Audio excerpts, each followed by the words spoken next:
Good morning guys. मैं सुमित चौधरी आपके लिए लेकर आया हूँ आज का नया टॉपिक जिसका नाम होगा carbon and its compound. Basically ये टॉपिक जो है आपका क्लास 10th का चैप्टर 4 है, जो साइंस का एक चैप्टर है। तो इसमें हम लोग भी आज क्या समझेंगे, इसमें हम लोग समझेंगे कार्बन और उसके कंपाउंड के बारे में। कार्बन हमारी पीरियोडिक टेबल का एक एलिमेंट है जिसका एटॉमिक नंबर 6 होता है। इसकी वैलेंसी के बारे में बात करूं मैं, इसकी वैलेंसी के बारे में बात करें तो वैलेंसी होती है इसकी 4 और लगे हाथ इसकी इलेक्ट्रॉनिक कॉन्फ़िगरेशन जो होती है, इलेक्ट्रॉनिक कॉन्फ़िगरेशन होती है, कॉन्फ़िगरेशन या फिर हम उसको इलेक्ट्रॉनिक डिस्ट्रीब्यूशन भी बोल देते हैं। हम इसको क्या बोलते हैं? इलेक्ट्रॉनिक डिस्ट्रीब्यूशन भी बोल देते हैं हम इसको, इलेक्ट्रॉनिक डिस्ट्रीब्यूशन। तो कार्बन की जो इलेक्ट्रॉनिक डिस्ट्रीब्यूशन होती है उसके एटॉमिक नंबर के बिहाफ पे होती है जो कि 6 होता है। तो इसका इलेक्ट्रॉनिक डिस्ट्रीब्यूशन करेंगे हम वो 2 और 4 में करेंगे। हम लोग इसका इलेक्ट्रॉनिक डिस्ट्रीब्यूशन किस में करेंगे? 2 और 4 में करेंगे। तो इसके इलेक्ट्रॉनिक डिस्ट्रीब्यूशन के बिहाफ पर ही, इसका वैलेंसी हम फाइंड आउट करते हैं, जो कि इसकी वैलेंसी हमारी 4 है वैलेंसी। और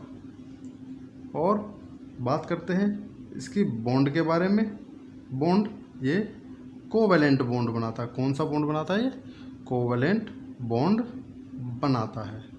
बेसिकली क्या होता है हमारा कार्बन एक ऐसा एलिमेंट है जो दुनिया के सभी पदार्थों में पाया जाता है। बात करते हैं हम लोग ह्यूमन बीइंग के बारे में। ह्यूमन बीइंग में भी 60 to 70%, 60% से 70% कार्बन ही होता है।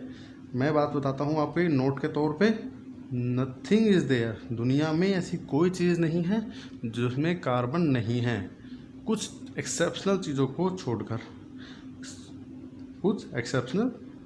छोड़कर। तो हम बोलेंगे number of objects contain carbon. So carbon is an essential element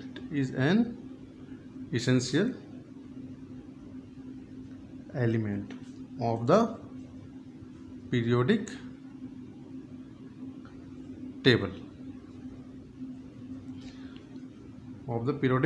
तो मैंने आपको बताया कार्बन जो होता है, कार्बन बेसिकली एक पीरियोडिक टेबल का 6th एलिमेंट होता है। इसकी वैलेंसी 4 होती है। इलेक्ट्रॉनिक कॉन्फ़िगरेशन या फिर मैं उसको बोल सकता हूँ इलेक्ट्रॉनिक डिस्ट्रीब्यूशन, जिसको एटॉमिक नंबर के बिहाफ पे करते हैं। तो इसका इलेक्ट्रॉनिक डिस्ट्रीब्यूशन क्या होगा? 2 और 4। इसी 4 के बिहाफ पर इसकी वैलेंसी 4 आई है। क्यों? क्योंकि किसी भी एलिमेंट की वैलेंसी, मैंने आपको पहले भी बता चुका हूँ, किसी भी एलिमेंट की जो वैलेंसी होती है वो होती है total number of valence shell electron present in its outermost shell. Outermost shell को हम लोग वैलेंस शेल भी बोल सकते हैं। मैं आपको एक बार फिर से वैलेंसी की डेफिनेशन याद दिला देता हूँ। वैलेंसी की डेफिनेशन होगी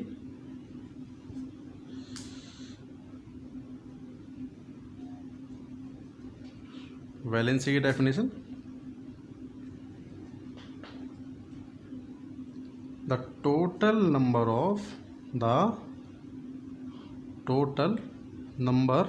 of electrons present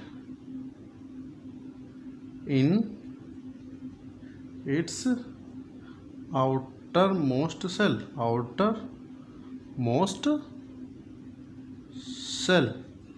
outermost shell को वैलेंस सेल भी बोलते हैं हम लोग। क्या बोलते हैं? Valence shell is called its valency. एक और एग्जांपल मैं आपको दे देता हूँ लिथियम का। लिथियम का एग्जांपल होगा। लिथियम का एग्जांपल मैं आपको देता हूँ। लिथियम का एग्जांपल में क्या होगा, हम लोग जानते हैं कि लिथियम की वैलेंसी होती है 3, तो इसका इलेक्ट्रॉन डिस्ट्रीब्यूशन 2 और 1। के शेल में आएगा 2 और एल शेल में आएगा 1। तो उसी के बिहाफ पे जो हमारी एल शेल है यहाँ पे, ये कौन सी शेल होगी, ये होगी हमारे पास वैलेंस शेल। तो इसकी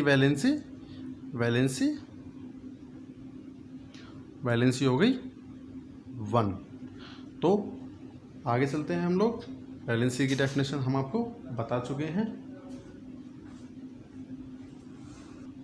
बात करेंगे हम लोग इसके बारे में। बात करेंगे अब हम इसके बॉन्ड के बारे में। किसके बारे में बात करेंगे हम अब, बॉन्ड के बारे में बात करेंगे। और हम आपको यहाँ पे बताना चाहते हैं कि बॉन्ड कार्बन कैन, मैंने कार्बन को सी से डिनोट किया है, कार्बन कैन डोनेट, जिसको हम लोग लूज भी बोल सकते हैं, इट कैन डोनेट और गेन द इलेक्ट्रॉन्स। और वो कौन से electrons, valence shell electrons. Simultaneously आपको एक बात और बता दें हम लोग यहाँ पे, carbon can share its electrons to form bond. तो मैंने आपको बताया कि कार्बन कैन डोनेट, जिसको लूज भी बोल सकते हैं, कार्बन कैन डोनेट और लूज और गेन द इलेक्ट्रॉन्स, जिसको वैलेंस इलेक्ट्रॉन बोलते हैं हम लोग। और carbon can share its electron to form bond. But एक पॉइंट होता है हमारे पास कि carbon can not donate the electron, या फिर लूज द इलेक्ट्रॉन्स। ये इलेक्ट्रॉन का सिंबल होता है। Carbon can not lose the electrons because to lose electrons it need a much amount of energy. Carbon cannot donate or lose the electron because it need much amount of energy to lose 4 electrons simultaneously. Carbon को एक साथ, मैंने आपको बताया कि carbon की atomic number 6 और उसकी वैलेंसी 4, तो total number of valence electron 4। If it will lose the electrons it needs energy. और इन चारों इलेक्ट्रॉन्स को लूज़ करने के लिए बहुत ज़्यादा अमाउंट में एनर्जी की ज़रूरत पड़ेगी, जो कि पॉसिबल नहीं है। एक और बात मैं आपको बताता हूँ, ये हमारा नोट हो गया है यहाँ पे, NOTE नोट हो गया है। एक और बात मैं आपको बताता हूँ कि carbon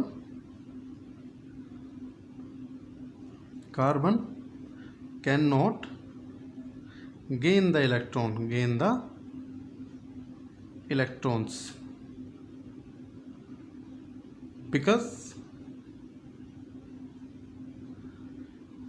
it is not quite possible to hold 10 electrons by 6 protons। अब आप कहोगे कि यहाँ पे इलेक्ट्रॉन्स तो हैं बट प्रोटॉन्स के बारे में बात कहाँ से आ गई है। तो मैं आपको बता देता हूँ कि जैसे मैंने आपको लास्ट क्लास में भी आपको समझाया है बच्चों कि एक एटम के अंदर एक न्यूक्लियस होता है, एक एटम के अंदर न्यूक्लियस होता है, उस न्यूक्लियस के अंदर प्रोटॉन्स होते हैं। क्या होते हैं? प्रोटॉन्स होते हैं। जैसे कि मैंने आपको बताया, ये क्या है? कार्बन है। तो कार्बन के अंदर कितने प्रोटॉन होंगे? 6 प्रोटॉन होंगे। और कार्बन के बाहर कितने इलेक्ट्रॉन्स होंगे? कार्बन के बाहर 6 इलेक्ट्रॉन्स होंगे। कार्बन के अंदर कितने इलेक्ट्रॉन्स होंगे? 6 इलेक्ट्रॉन होंगे। और उसके न्यूक्लियस के अंदर कितने प्रोटॉन्स होंगे? वो हमारे 6 प्रोटॉन्स होंगे। क्यों? क्योंकि मैंने आपको एक फॉर्मूला बताया है कि atomic number is equals to number of electrons, that is equals to number of protons, that is equals to number of proton. तो इस फॉर्मूले को आप याद रखेंगे हमेशा। तो यहाँ पर अभी हमारे पास कितने इलेक्ट्रॉन्स हैं? यहाँ पर इलेक्ट्रॉन्स हमारे पास 6 इलेक्ट्रॉन्स हैं आउटसाइड द न्यूक्लियस, और इनसाइड द न्यूक्लियस 6 प्रोटॉन्स हैं। अगर यहाँ पे कार्बन हमारे 4 इलेक्ट्रॉन गेन करता है, 4 इलेक्ट्रॉन गेन करता है, तो सपोज करो it will gain the 4 electrons. कितने इलेक्ट्रॉन गेन करेगा? 4 इलेक्ट्रॉन्स। तो अंदर कितने इलेक्ट्रॉन्स हो जाएंगे? टोटल 10 इलेक्ट्रॉन्स हो जाएंगे, क्योंकि 6 इसके अपने हैं और प्लस 4 इलेक्ट्रॉन ये गेन करेगा, तो कितने इलेक्ट्रॉन्स हो जाएंगे? 10 इलेक्ट्रॉन्स हो जाएंगे। अब हमारे पास टोटल प्रोटॉन इस वक्त कितने होंगे? इस वक्त टोटल प्रोटॉन्स कितने होंगे हमारे पास? यहाँ पर टोटल प्रोटॉन्स हैं 6, और इलेक्ट्रॉन कितने हो जाएंगे यहाँ पे? टोटल इलेक्ट्रॉन कितने हो जाएंगे? हो जाएंगे 10। तो यहाँ पर बैलेंस नहीं हो पाएगा। यहाँ पर क्या नहीं हो पाएगा? बैलेंस नहीं हो पाएगा। तो 6 इलेक्ट्रॉन्स 10 इलेक्ट्रॉन्स को 6 प्रोटॉन्स 10 इलेक्ट्रॉन्स को होल्ड नहीं कर पाएंगे। तो जिसकी वजह से हम यहाँ पे आपको ये प्रूव कर चुके हैं कि जिसकी वजह से यहाँ पे हमारा ये कार्बन इलेक्ट्रॉन्स गेन नहीं करेगा। समझ गए बच्चों? अब जो हमारा थर्ड पॉइंट है, जैसे मैंने आपको बताया था, जो थर्ड पॉइंट है कि carbon can share its electrons, carbon can share its electrons to form bond. तो ये हमारी अंडरलाइन हो गई है, carbon can share the electron to form bond. तो मैं आपको बताऊंगा ये कैसे शेयर करता है। शेयर करने के लिए इसको साथ में एक ऐसे एलिमेंट की ज़रूरत पड़ती है जो कि ऑपोजिट चार्ज होता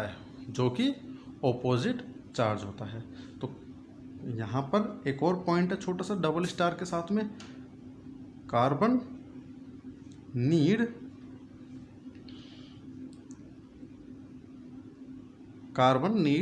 the element which contain, which का सिंबल होता है बच्चों, विच कंटेन नेगेटिव साइन या चार्ज। सो एग्जाम्पल के तौर पे मैं आपको बता सकता हूँ कि एग्जाम्पल हमने ले लिया मीथेन, इसका नाम है मीथेन CH4। यहाँ पर एक कार्बन है, 4 यहाँ पर हाइड्रोजन है हमारे पास, मतलब एक कार्बन 4 हाइड्रोजन के साथ में शेयरिंग करेगा। शेयरिंग करने से पहले मैं आपको एक छोटी सी बात बता देता हूँ कि हमारे जो इलेक्ट्रॉन्स होते हैं, 2 electrons form 1 bond, 2 electrons form 1 bond. Suppose this is my electron और दिस इज अनदर इलेक्ट्रॉन्स। तो 1 बॉन्ड बनाने के लिए I need at least 1 pair of electron. What I need? 1 pair of electron. Okay, तो बात करते हैं हम लोग। मैंने आपको बताया कि कार्बन 1 है और हाइड्रोजन 4 हैं हमारे पास, तो मैंने लिख लिए हैं 1 कार्बन और उसके साथ में 4 हाइड्रोजन मैंने लिख लिए हैं, उसके साथ में मैंने 4 हाइड्रोजन लिख लिए हैं।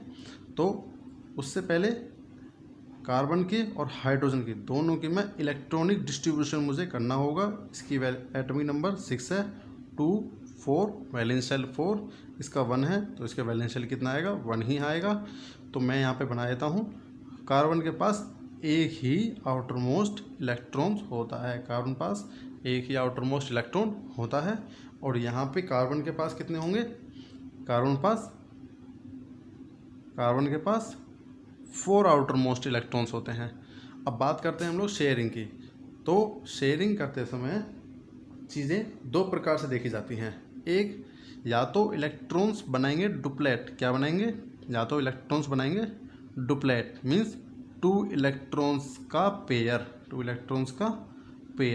या फिर वो बनाएंगे ऑक्टेट मतलब 8 इलेक्ट्रॉन्स। या तो वो बनाएंगा 2 इलेक्ट्रॉन या फिर उसको चाहिए टोटल 8 इलेक्ट्रॉन्स। तो मैं यहाँ पर आपको दिखाता हूँ कि हाइड्रोजन सबसे पहले यहाँ पे हाइड्रोजन पेयरिंग करेगा। सबसे पहले कौन करेगा, हाइड्रोजन पेयरिंग करेगा। तो हाइड्रोजन पास यहाँ पे 1 इलेक्ट्रॉन है, कार्बन के पास यहाँ पे 1 इलेक्ट्रॉन है। तो यहाँ पे इसने हाइड्रोजन ने कार्बन से शेयरिंग कर ली अपने 1 इलेक्ट्रॉन्स की। मैं आपको 1 देता हूँ, आप प्लीज़ मुझे कुछ समय के लिए अपना 1 इलेक्ट्रॉन दे दें। तो इसने साथ मिलकर पेयरिंग कर ली। और मैंने आपको क्या बताया कि 2 इलेक्ट्रॉन्स मिलकर एक पेयर बनाते हैं और एक पेयर हमारा एक बॉन्ड बनाता है। तो यहाँ पे इन दोनों ने मिलकर एक बॉन्ड बना लिया है, ठीक है। लेकिन उससे पहले बॉन्ड बनाने के लिए कार्बन को भी लेना पड़ेगा। जैसे मैं आपको बताता हूँ, यहाँ पे हाइड्रोजन ने कार्बन से किया, यहाँ पे एक और हाइड्रोजन है, उसने भी कार्बन के 1 इलेक्ट्रॉन से किया, यहाँ पर एक और हाइड्रोजन है और उसने भी एक कार्बन के इलेक्ट्रॉन से किया है। तो यहाँ पे हर एक हाइड्रोजन ने कार्बन से पेयरिंग कर ली है। तो अब कार्बन को भी ज़रूरत पड़ेगी क्योंकि हाइड्रोजन ने बनाया डुप्लेट, 2 इलेक्ट्रॉन्स का डुप्लेट। अब कार्बन को ज़रूरत पड़ेगी, कार्बन को नीड है 1 2 3 4 इलेक्ट्रॉन्स इसके पास हैं। आइदर इट शुड लूज़ और गेन, लेकिन लूज़ और गेन की कंडीशन मैं आपको ऑलरेडी बता चुका हूँ। तो यहाँ पर ये बनाएगा ऑक्टेट। तो ऑक्टेट के लिए क्या होगा, ये चारों हाइड्रोजन से 1 इलेक्ट्रॉन मांग लेगा, यानी कि शेयरिंग कर लेगा। तो यहाँ पे 4 इलेक्ट्रॉन्स इसके पास हैं और 4 इलेक्ट्रॉन्स हाइड्रोजन के पास हैं। तो ये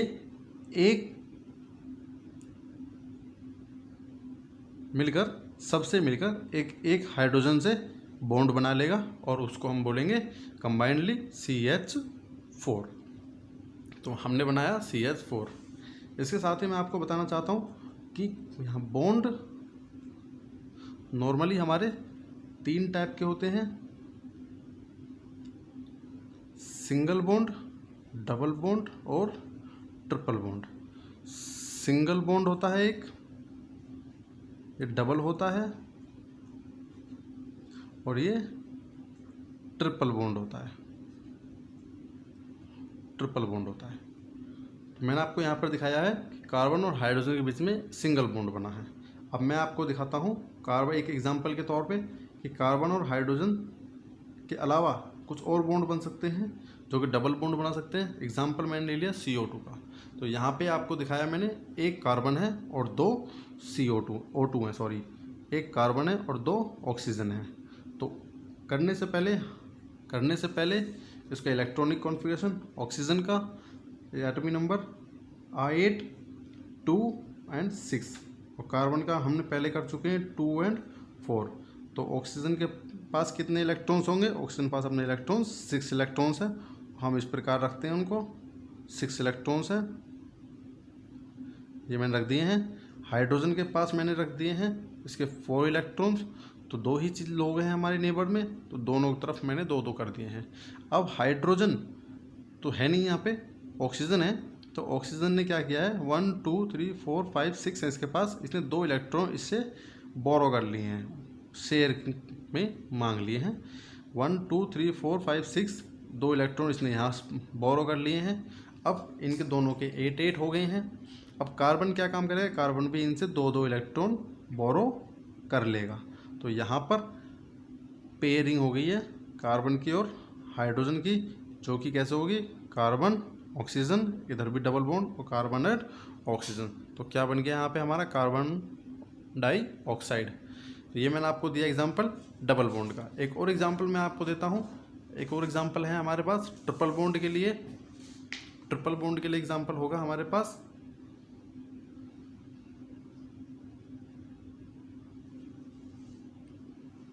ट्रिपल बॉन्ड के लिए एक एग्जांपल है हमारे पास, मैं वो एग्जांपल ले रहा हूँ N2। N2 में क्या होगा, मैं यहाँ देख सकता हूँ कि 2 N है हमारे पास, 2 N है हमारे पास। और नाइट्रोजन की जो एटॉमिक नंबर होता है वो हमारा 7 होता है। वैलेंसी 2 5, यानी कि वैलेंस शेल इलेक्ट्रॉन्स कितने होंगे इसके 2 5 इलेक्ट्रॉन्स होंगे वैलेंस शेल। और 2 नाइट्रोजन रख दिए हैं हमने, चूँकि ये 2 हैं तो आमने सामने हमने इलेक्ट्रॉन्स रख दिए हैं, 3 इलेक्ट्रॉन्स एक साथ रख दिए हैं और 2 इलेक्ट्रॉन्स हमने यहाँ रख दिए हैं। तो एक के पास 5 हैं, इसको ऑक्टेट बनाने के लिए 3 की ज़रूरत पड़ेगी, तो इसने इससे 3 इलेक्ट्रॉन्स बोरो कर लिए हैं। यहाँ पे इसने 3 इलेक्ट्रॉन्स बोरो कर लिए हैं। तो एक पेयर क्या बनाएगा, एक बॉन्ड बनाएगा और बन गया यहाँ पे हमारा 1 2 3 बॉन्ड के साथ में N2, जो कि ट्रिपल बॉन्ड फॉर्म करेगा। तो आप लोगों ने देखा कार्बन और उसके कंपाउंड का आज का टॉपिक, जिसमें हमने सुना उसकी डेफिनेशन और types of bond and formation of bond के बारे में। तो आज का टॉपिक हम यहीं ख़त्म करते हैं।